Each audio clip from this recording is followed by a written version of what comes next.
চা বাগানের শ্রমিক হন আর মালিক হন, ডাক্তার হন আর ইঞ্জিনিয়ার হন, কেউ থাকতে পারবো না। প্রথম কাজ হচ্ছে আমরা নিজেরা যেভাবেই কাটিয়েছি জীবন, এখন থেকে নামাজ পড়ব, ফরজ ইবাদতগুলো আদায় করব, আর সন্তানদেরকে দ্বীনি ইলম শিক্ষা দেওয়ার চেষ্টা করব। কথা ঠিক না বেঠিক? এখানে উলামায়ে কেরাম যারা আছেন, যদি 10,000 লোকজন থাকে, বাচ্চা আছে কমপক্ষে 2,000। আমাদের শিশু বা একটু বয়স 10-12 বছর 13 বছরের বাচ্চা সব মিলে 10,000 হবে না? কি 10,000-এর মধ্যে 2,000 হবে না? এই 2,000-এর কোরআন শিক্ষা করার দরকার আছে না নাই? এই 3টা মসজিদে কি মক্তব আছে? সকালবেলায় বিকেলে মক্তব আছে? এই মাদ্রাসায় কি নুরানি শিক্ষা আছে? মাদ্রাসার মোতায়েব সব আছে না? এখানে চলে গেছে, আপনাদের কষ্ট হইতেছে মনে হয়। এই ওয়াজ শুনতে আসছি, ওয়াজ তো হচ্ছে, ওয়াজকে কার্যকর করতে হবে।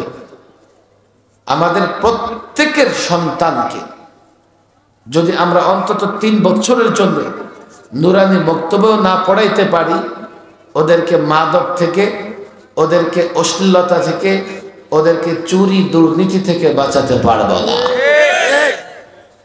দিন শিখলে, আমি গ্যারান্টি দেই না যে শতভাগই মুক্ত থাকবে, এতটুকু বলি, দিন যখন শিখবে তার ভেতরে অনুভূতি তৈরি হলে সে এই ধরনের মাদক, অশ্লীলতা, বেহায়াপনা, অনৈতিক কাজ থেকে বিরত থাকার চেষ্টা করবে। কথা ঠিক না বেঠিক? দিন তথা ইসলাম ভালো করে বুঝেন। কেন শিখবেন না? কেন শিখবেন না? দিন তথা ইসলাম হচ্ছে গাইডলাইন। আমরা যদি দিন কিংবা ইসলাম না শিখি, ব্যক্তি জীবন, সমাজ জীবন, রাষ্ট্র জীবন, কোথাও আমরা শান্তিতে থাকতে পারবো না। এই জন্য ইসলাম মানে আমরা শান্তি জানি কি জানি না? আপনি যখন দিন শিখবেন, ব্যক্তি জীবন কি করে সুন্দর হবে, সমাজ জীবন কি করে সুন্দর হবে, রাষ্ট্র জীবন কি করে সুন্দর হবে, সেটা যখন জানবেন আর সেই মতে আমল করবেন, তখনই তো আমাদের জীবন সুন্দর হবে। আমার দিকে তাকান। অনেকে মনে করে কি ইসলাম মনে হয় আমাদের মাথার উপর চাপায় দেওয়া হয়েছে। না, আমাদের কল্যাণের জন্য ইসলাম, এবং আমাদের কল্যাণের জন্য ইসলাম মনোনীত করেছেন, পছন্দ করেছেন কে? জবান খুলে বলেন কে? ইন্নাদ-দীনা ইনদাল্লাহিল ইসলাম। আল্লাহর কাছে পছন্দনীয় ধর্মের নাম কি? বলেন কি? বলেন কি? ইসলাম এমন এক ধর্ম যে আমরা কোন কাজটা কিভাবে করলে সুন্দর হবে, কোন কাজ কিভাবে করলে দুনিয়া আখিরাতে আমি সফল হব, সেটাই ইসলামে বলে দেওয়া হয়েছে। তাহলে ইসলাম মানে না কেন? 2 কারণ হতে পারে। এক, সে ইসলাম বুঝে না। ইসলাম বুঝে না, যার জন্য সে ইসলাম মানতে চায় না। 2 নম্বর কারণ কি জানেন? 2 নম্বর কারণ, ইসলামটা বুঝে কিন্তু দুনিয়ার মোহ, দুনিয়ার প্রেম তার ভিতরে এতটা প্রবেশ করেছে, ইসলাম জেনেও সে ইসলামের উপর আমল করতে চায় না। সব সুন্দর, ইসলামের প্রত্যেকটা বিধিবিধান সুন্দর। আল্লাহু আকবার। ইসলামের এক একটা জিনিস যদি আপনার সামনে নিয়ে আসেন, আমরা ইবাদত করি, আমাদের সবচেয়ে গুরুত্বপূর্ণ ইবাদতের নাম কি? বলেন কি? আরো জোরে বলেন। আচ্ছা, পৃথিবীতে আরো যত ধর্ম আছে তারাও কিন্তু ইবাদত বন্দেগী করে, তারাও করে। মার্কিন গবেষকরা গবেষণা করেছে, মুসলমান যে নামাজ পড়ে, বলেন আল্লাহু আকবার, এই নামাজ নিয়ে তারা গবেষণা করে দেখেছে তাদের ভাষায়, হায় হায় এত সুন্দর ইবাদত ওরা এটাকে এক ধরনের মনে করতে পারে যে ব্যায়ামের মতো। এত সুন্দর ব্যায়াম, কেউ যদি সুন্নত মোতাবেক নামাজ আদায় করে মৃত্যু পর্যন্ত সুস্থ থাকবে। ইসলামের রোজা নিয়েও মার্কিনেরা গবেষণা করেছে। এমন এক ইবাদত, এক মাস রোজা ঠিক মতো যদি রাখে, 12 মাস আল্লাহ তাবারক ওয়া তাআলা তার মেদা, তার স্টমাককে ঠিক রাখবেন এবং পেট পরিপূর্ণ সুস্থ এবং সবল থাকবে। এই দুইটা ইবাদতই তো ব্যাপক, নামাজ এবং রোজা। যাকাত সম্পদ লাগবে, হজ সম্পদ লাগবে, আর রোজা রাখা এবং নামাজ পড়ার বিধান ব্যাপক। এই দুইটা বিধানও যদি কেউ বুঝে, তাহলে সে বুঝতে পারবে ইসলাম আমাদের জন্য কতটা নেয়ামত। আপনাদের কষ্ট হচ্ছে না তো? আচ্ছা, নামাজ নিয়ে কি গবেষণা করেছে আমি একটা দুইটা উদাহরণ দেব, বেশি না। আমরা নামাজে রুকু করি কি করি না?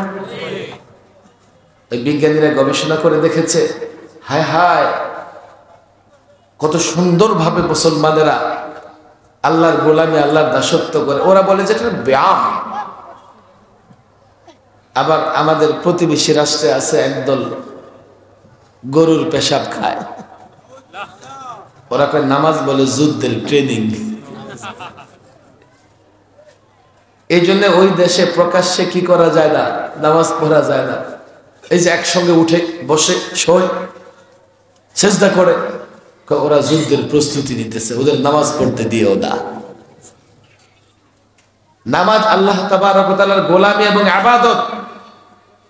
আমরা সেই উদ্দেশ্যে নামাজ পড়ি। সেই উদ্দেশ্যে পড়লেও নামাজ মনকে সুস্থ রাখে, দেহকে সুস্থ রাখে। নামাজ নিজেকে প্রশিক্ষণ দেয় যে নামাজের কাতারে কাতারবদ্ধ হয়, কাল সে জিহাদের ময়দানে কাতারবদ্ধ হয়ে লড়াই করতে পারবে। আর যে নামাজের কাতারে কাতারবদ্ধ হতে পারবে না, সে লড়াইয়ের ময়দানে দুশমনের মোকাবেলায় কাতারবদ্ধ হয়ে দাঁড়াতে পারবে না। বিজ্ঞান গবেষণা করেছে, এই যে রুকু করি আমরা, খেয়াল করেন রুকু করার সুন্নত পদ্ধতি আছে না নাই? হাঁটুতে ধরি এবং পিঠটাকে পুরা সোজা রাখি, যে মাঝখানে পানি দিলে যাতে কিছু এদিকে কিছু ওদিকে যায়। কথা ঠিক না বে ঠিক? বিজ্ঞান বলে কি, এইভাবে যদি কেউ রুকু করে, আল্লাহ আকবার, মৃত্যু পর্যন্ত পিঠ বাঁকা হবে না, কুজা হবে না। কুজা কেন? মানুষের মেরুদণ্ডের হাড্ডির ভেতরে এক ধরনের পদার্থ আছে পারতের মতো। পারত চিনেন তো? থার্মোমিটারে পারত থাকে না? এমন করলে এদিকে, এমন করলে ওদিকে যায়, যায় কি যায় না? মানুষের মেরুদণ্ডের হাড়ের ভিতরে এক ধরনের পদার্থ আছে। আমি এখন বসে আছি, এই পদার্থ কোথায় গেছে? নিচের দিকে। কোথায় বলেন? কোথায়? আমি কি মাঝে মধ্যে পা নিচে দিয়ে মাথা নিচে দিয়ে হাঁটি নাকি? সারাদিন তো এমনিই হাঁটি। তখন কি হয় জানেন? এই যে পদার্থগুলো নিচের দিকে জমা হয়ে যায়। হুজুর বুঝলাম না। বুঝলেন না?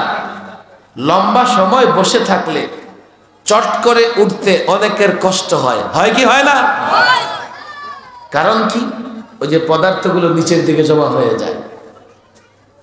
আপনি যখন রুকু করবেন, ঘাড় এবং কোমর সোজা করবেন, তো এই পদার্থটা মুভ করতে থাকে, ছুটাছুটি করতে থাকে। যখন ছুটাছুটি করে, তা আপনার মেরুদণ্ডের হাড্ডি সুস্থ এবং সবল থাকে। আর তাহলে সারাদিন নিচের দিকে নেমে থাকলে কি হবে? একটা সময় কোমর সোজা করতে পারবেন না, কোমর সোজা করতে পারবেন না। যারা সিজদা করে বেশি বেশি, তাদের গায়ের রং কালো হলেও আল্লাহ তাদের চেহারায় রৌনক দিয়ে দেন, উজ্জ্বলতা দিয়ে দেন।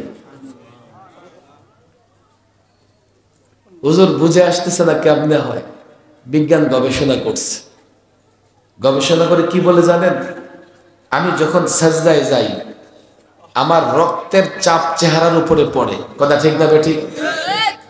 উঠলে আবার রক্ত কি করে, চেহারা থেকে নিচে নেমে যায়।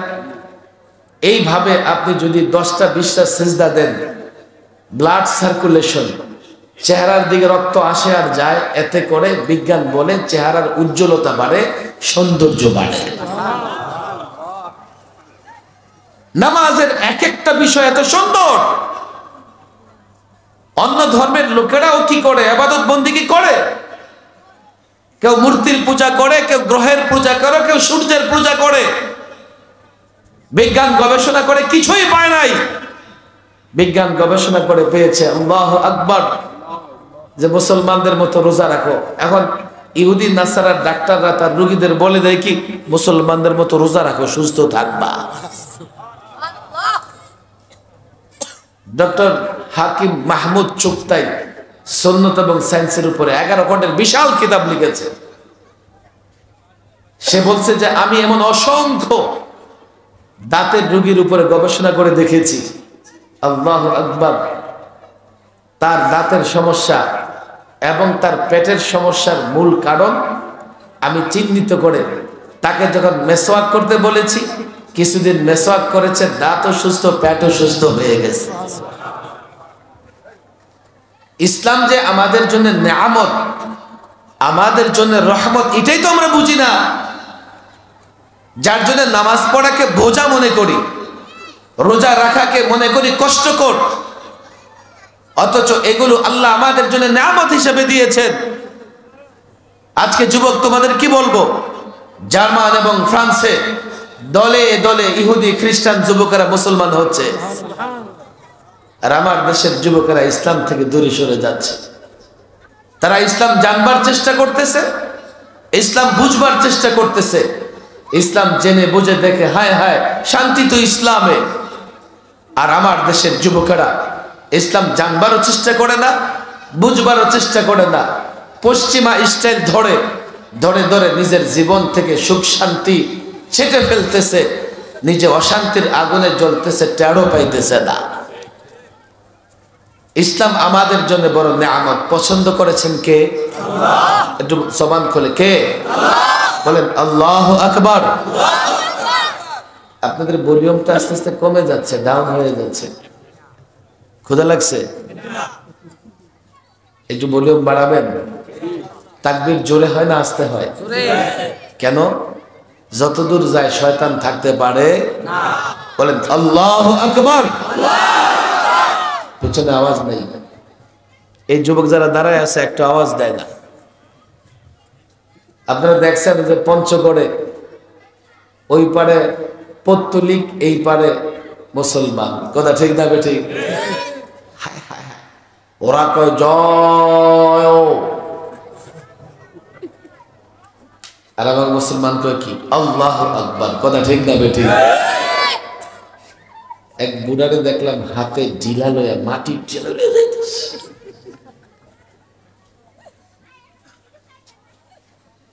হাতে নিচে ঢিলা, যখন বিসমিল্লাহ বলে আর তাকবীর দিবে, এই ঢিলা অ্যাটম বোমার চাইতে শক্তিশালী হয়ে যাবে। আমি যুবকদের বলি, দেখো আল্লাহর নামে স্লোগান দিতে লজ্জা পেও না। আফসোস আফসোস, আমার দেশের রাজনীতি আমার যুবকের মুখ থেকে স্লোগান কেড়ে নিয়েছে, আল্লাহর নামে স্লোগান কেড়ে নিয়েছে। আজকে তারা অমুকের জয়, অমুকের সৈনিক বলে স্লোগান দেয়, অথচ যার নামে স্লোগান দেয় কবরে গিয়ে তার হাড্ডি পর্যন্ত পচে গলে গেছে। আল্লাহ হাইয়ুন কাইয়ুম, চিরঞ্জীব। আল্লাহর নামে স্লোগান দিতে পারো না। যদি আল্লাহর নামে স্লোগান দিতে না পারো, তো তারা রামের নামে স্লোগান দিয়ে তোমাকে ধ্বংস করে ফেলবে। আর তুমি যদি আল্লাহর নামে স্লোগান দিতে পারো, রামের নামে যারা স্লোগান দেয় অ্যাটম পাওয়ারের অধিকারী হলেও তোমার বিরুদ্ধে লড়াই করে টিকে থাকতে পারবে না। আমি যুবকদের প্রায় বলি, বিশেষ করে ওই যে একজন ধরা খাইছে ইসকন নেতা, নাম কি তার? পত্রিকায় দেখি লেখে চিন্ময় দাস। ওরা কি করে জানেন? চিন্ময় প্রভু। আমি তো বড় আশ্চর্য হই, তোদের প্রভু জেলে তোদের খাওয়াবে কে, রাখবে কে, এবং পালবে কে? না হুজুর, আমরাই আমাদের প্রভুরে খাওয়াই। ওরা ওদের ভগবান তৈরি করে, করে কি করে না? ভগবানের নাক বানায়, কান বানায়, হাত বানায়, পা বানায়, এরপরও ভগবান দাঁড়াইতে পারে না পিছনে বাঁশ না দিলে। আমি বলি, বেটা তুই তোর ভগবান রে বানাস, আর আমাদের আল্লাহ আমাদের বানাইছে। ওরা যারে প্রভু কয়, প্রভুও জেলখানায় থাকে, আবার ওরা প্রভুরে মুক্তি করার জন্য আন্দোলন করে। আমি কেমন প্রভুরে? গল্প শুনবেন একটা, হাতে সময় নাই। শিয়া নাম শুনছেন? শিয়া, এক শিয়া এলাকায় বিচার চলতেছে। কিসের বিচার? যে কারবালায় হযরত হোসেনকে কে শহীদ করলো তার বিচার করা হবে। বিচার শুরু হয়েছে।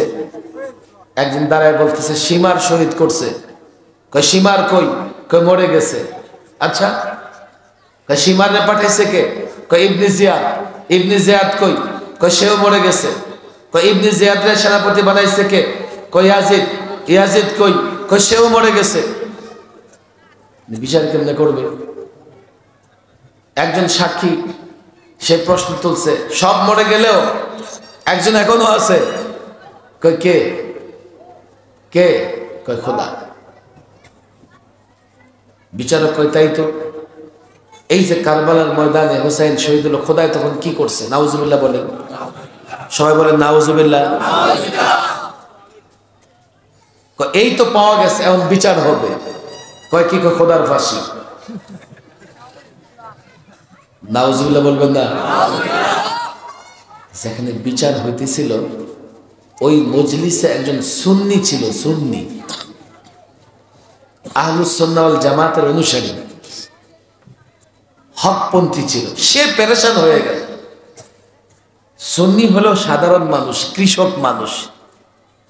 কেন পেরেশান হলো? হায় হায় হায়, খোদারে যদি ফাঁসি দিয়ে দেয় তা আমাদের রাখবে কে, মারবে কে, বাঁচাবে কে, খাওয়াবে কে? যে কোনো ভাবে আজকে খোদাকে বাঁচাইতে হবে। একটু পরে দেখে আস্তে আস্তে পর্দার আড়াল থেকে খোদারে নিয়ে আসতেছে একজন ধইরা। ওদের খোদা, বুঝছেন না, ওরা বানাইছে। সুন্নি তো পেরেশান, হায় হায় হায়, খোদার ফাঁসি হলে আমাদের খাওয়াবে কে? লাফ দিয়া গিয়া খোদারে জড়াই ধরে দিছে, দৌড়। একেবারে দৌড়াইয়া ইটা চা বাগানের ভিতরে এসে গেছে। এসে দেখতেছে সাখাওয়াত সাহেব ওয়াজ করতেছে আর বলতেছে, আমাদের খাওয়ায় আল্লাহ, আমাদের মারে আল্লাহ, রাখে আল্লাহ, বাঁচায় আল্লাহ। রাখেন কি বলেন এসব? আমাদের আল্লাহ বাঁচায় না, আমি আল্লাহরে বাঁচাই নিয়ে এলাম।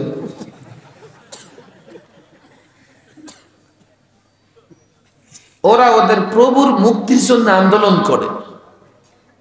তো তোদের যদি তোদের প্রভুরে মুক্ত করা লাগে, তোদের মুক্ত করবো কে? আছে না নাই? চিন্ময় যখন গ্রেফতার হয়েছে, উগ্র হিন্দুত্ববাদীরা চট্টগ্রাম আদালত চত্বরে কি করছে আপনারা জানেন। আমি সেই কথা বলবো না, তবে আমি সেদিন তাদেরকে দেখেছি উম্মাদন উম্মাদন আনিয়া জয় শ্রীরাম, জয় শ্রীরাম স্লোগান দিতেছে। আমি তখন মনে মনে ভাবলাম, হায় রে, আজ পর্যন্ত আমার কোন মুসলমান সাধারণ যুবককে এইভাবে আল্লাহর নামে স্লোগান দিতে দেখলাম না। তারা তাদের মূর্তির জন্য কতটা পাগল, তারা তাদের হাতে তৈরি মূর্তির জন্য কত বড় স্লোগান দেয়। আফসোস, আমরা আল্লাহর জন্য অত বড় স্লোগান দিতে পারি না। আমাদের রাজনৈতিক দলের নেতারা আমার যুবকের মুখ থেকে সে স্লোগান কেড়ে নিয়েছে। একটা সময় রাজনৈতিক দলের পোস্টারেও নারে তাকবীর আল্লাহু আকবারের স্লোগান ছিল। নেতা বক্তৃতা করে আগে বিসমিল্লাহ বলতো, এরপরে আল্লাহু আকবার বলতো, জিন্দাবাদ বলতো। আজকে তন্ত্র মন্ত্র মানে রাজনীতি করবার কারণে আমার যুবকেরা এখন আল্লাহর নামে স্লোগান দেয় না, আমার যুবকেরা ইসলাম প্রতিষ্ঠার জন্য কাজ করে না। আমি তো বলি, আল্লাহর নামে স্লোগান দিতে না পারলে নিজের ঈমান হেফাজত করতে পারবে না, ইসলাম হেফাজত করতে পারবে না, দেশটাকেও বাঁচাতে পারবে না। বলো আল্লাহু আকবার। পিছন থেকে আওয়াজ, দাঁড়ান সবাই দাঁড়ান, দাঁড়ান, আমি বুঝছি আপনাকে, দাঁড়ান সবাই, দাঁড়ান দাঁড়ান দাঁড়ান দাঁড়ান, হাতটা উঠান এমন করে, হ্যাঁ হাতটা মুষ্টিবদ্ধ করেন, বলেন আল্লাহু আকবার। এবার কারো হাত নাড়াবেন, আওয়াজ জোরে দিলে হাত নাড়া লাগে না, হাত মুষ্টিবদ্ধ করেন, বলেন নারায়ে তাকবীর, নারায়ে তাকবীর, নারায়ে তাকবীর, লিল্লাহি তাকবীর। আল কোরআনের আলো, কোরআন সুন্নাহর আলো, আল কোরআনের আলো। আলেম ওলামা যেখানে, আলেম ওলামা যেখানে, মাদ্রাসা মসজিদ যেখানে, মাদ্রাসা মসজিদ যেখানে, নারায়ে তাকবীর। বসেন, সব স্লোগান বাদ, আজ থেকে আল্লাহর নামে স্লোগান দিবেন তো ইনশাআল্লাহ? সওয়াব আছে না নাই? ওরা রামের নামে কত জোরে স্লোগান দেয়, আর আমার যুবকেরা আল্লাহর নামে স্লোগান দেয় না।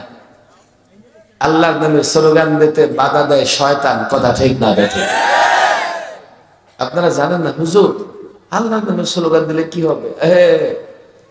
এই যে ইটা চা বাগান থেকে স্লোগান দিতেছেন না, দিল্লি কাঁপতেছে,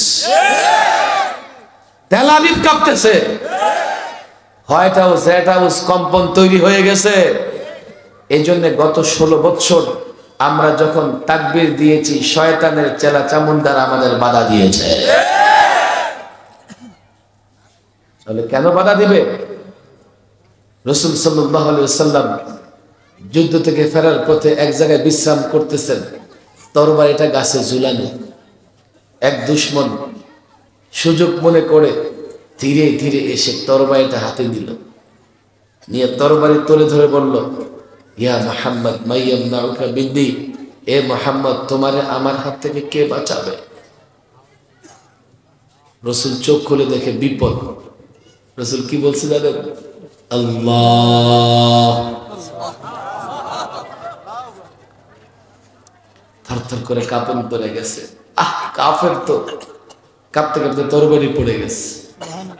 রাসূল তরবারি উঠাইছেন সাল্লাল্লাহু আলাইহি ওয়াসাল্লাম। এই তোমার এখন কে বাঁচাবে? সে তো আর আল্লাহ মানে না, মুহাম্মদ আপনি ছাড়া কে বাঁচাবে?